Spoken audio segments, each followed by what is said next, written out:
আসসালামু আলাইকুম, সকলে কেমন আছেন? নিশ্চয়ই ভালো। আজকে আমি রান্না করেছি সরিষা বাটা, ইলিশ মাছ এবং মিষ্টি কুমড়া দিয়ে খুবই মজাদার একটি তরকারি। এটি খেতে ভীষণ মজা হয়। আসুন দেখে নিই কীভাবে রান্না করলাম। প্রথমে আমি এখানে 2টা পেঁয়াজ কুচি এবং কিছু কাঁচামরিচ ফালি দিয়ে দিব। এখন এখানে বড় চামচের 1 চামচ পেঁয়াজ বাটা এবং 1 চামচ সরিষা বাটা দিয়ে দিব। দিয়ে এখানে পরিমাণ মতো লবণ দিব।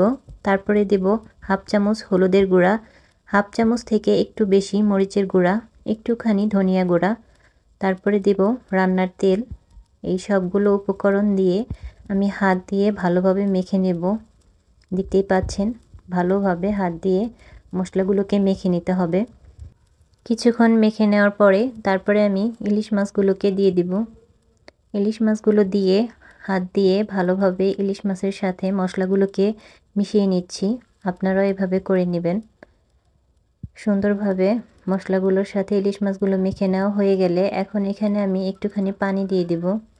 পানি দিয়ে সবগুলো মশলা একসাথে করে নেব। দেখতে পাচ্ছেন, এভাবে আপনারাও করে নেবেন। মশলার সাথে মাছগুলোকে ভালোভাবে মিশিয়ে নেওয়া হয়ে গেলে এখন আমি ঢাকনা দিয়ে চুলার আঁচটা ধরিয়ে দেব।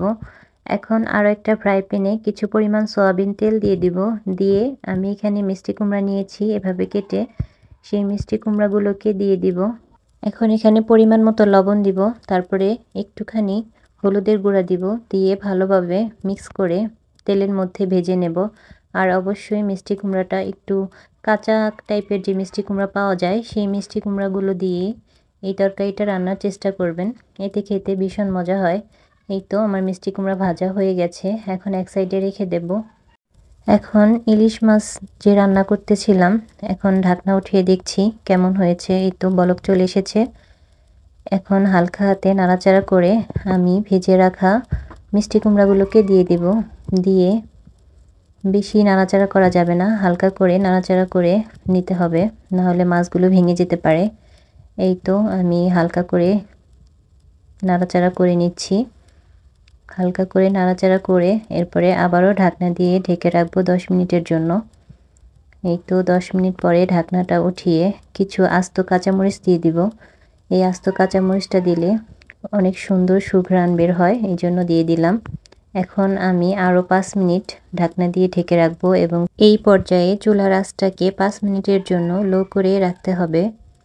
তারপরে হয়ে গেল খুবই মজার একটি তরকারি। আপনারা এভাবে ট্রাই করবেন এবং জানাবেন তরকারিটা কেমন হয়েছিল।